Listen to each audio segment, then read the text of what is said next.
Lucy Connolly's appeal against her 31-month sentence for a very nasty tweet that she wrote in the wake of the Southport attacks, indeed on the day. Deleted 3.5 hours later, but she got sentenced to 31 months after she pleaded guilty to inciting racial hatred. She appealed last Thursday. The court gave their judgment at about 11 o'clock today in a written statement that she was not going to have her sentence reduced. However, she is likely to be out on early release in August, but nevertheless a year behind bars for, well, Hurty words. Is that reasonable? Let's talk to Mike Neville. He's a former Metropolitan Police Detective, Chief Inspector, and joins us once again. Good afternoon to you, Mike. Good afternoon, Julia, from Spain. Oh, from Spain. Like, how did you cope with your e-gates? Did they work under this new Brexit reset? No, they didn't. We had to show our passports and get stamps. There we are. You were still having to do that, aren't we? I'm really worried. Given all the travelling I do, I'm going to go through passports pretty quickly on that basis. But anyway, let's talk about Lucy Connolly, because she ain't going anywhere, certainly until August. What did you make of, first of all, the original sentence and the fact that the appeal court has decided that she shouldn't have it reduced, even though some people who took part in the actual riots post-Southport got lower sentences? Well, I think, Julia, we look at the purpose of prison. The purpose of prison really is to keep us safe.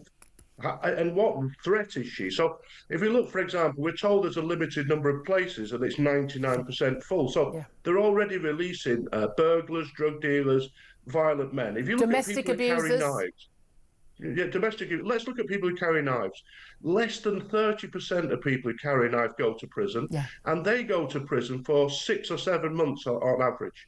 And also what you have is this issue of the two-tier system where are your beliefs one way or the other? So for example, there's a case, Sarah Jane Baker. She was the trans activist who shouted into a microphone, punch an effing turf. Yeah.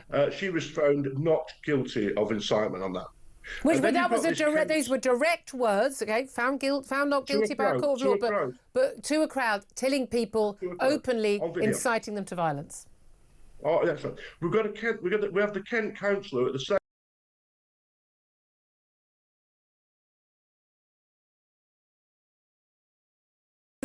Without naming any names, there is a case that is still going to court. It's allegedly. It's subject. Okay, just in case.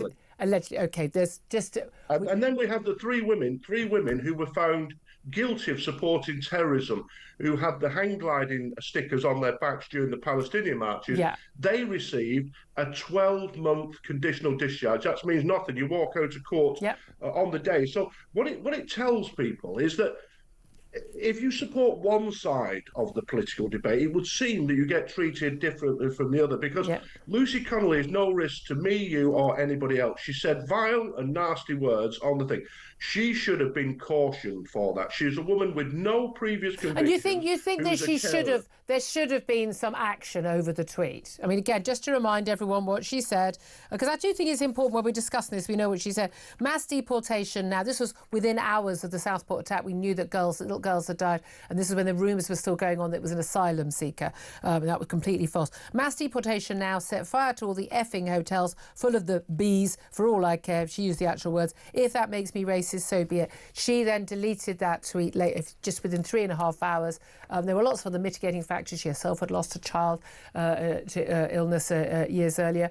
You think that there should have been some sort of police action about that?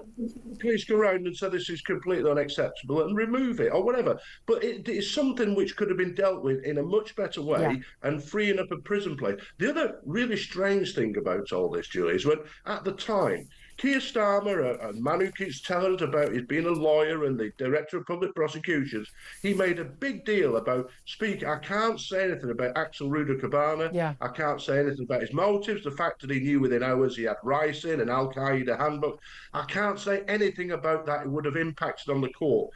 And yet he felt nothing about saying all these right-wing thugs who are whipping up things online. And we now know that was completely false. The people who were found guilty of the riot and the like often travelled less than a mile to go to do their. And most of them already had, they were already had a string of offences for violence and disorder already. Yeah, and again, this is the HM Inspector of Constabulary finding that actually there weren't ideological motives. If we see, as we've seen, it's like the 2011 riots, mostly in London. It was just people out for a good ruck, basically, and a bit of shoplifting. Absolutely, and it's a free go. You can have a go at the authorities. You can have a go with your mates. It's like being involved in some kind of football hooliganism. All completely stupid, completely wicked, attacking police officers who don't deserve to be attacked. But no central organisation as that was alleged. But I just think all the time, Julie, people used to trust the police in this country. They used to trust the courts. Our justice system, our policing was seen as some of the best in the world. And we're told by the top all the time, oh, it's not two-tier. Yeah. And it's just like 1984. You can't believe the evidence of your own eyes. That's the thing. Just finally, very briefly, if you would, we also learned today that Tommy Robinson, a.k.a. Stephen Yaxley-Lennon, he was jailed in October after admitting multiple breaches of an injunction. Basically, it was contempt of court. This is over a libelous video he's kept putting out about a Syrian refugee. And he's basically going to be released from his 18-month sentence for the civil offence of contempt of court. It was reduced by 4 months at the High Court today, so he's going to be due to released in the next week. What do you make of that decision? What I would say is that prison is, if we've got limited places, we need to put violent men in jail. We need to put knife carriers, people who carry guns, burglars, drug dealers and robbers into prison. And if we've got any space left, then we can think about other things. Okay. But let's use the prisons to keep us safe. OK. Mike Neville, so appreciate joining us, former Met Police Detective Chief Inspector.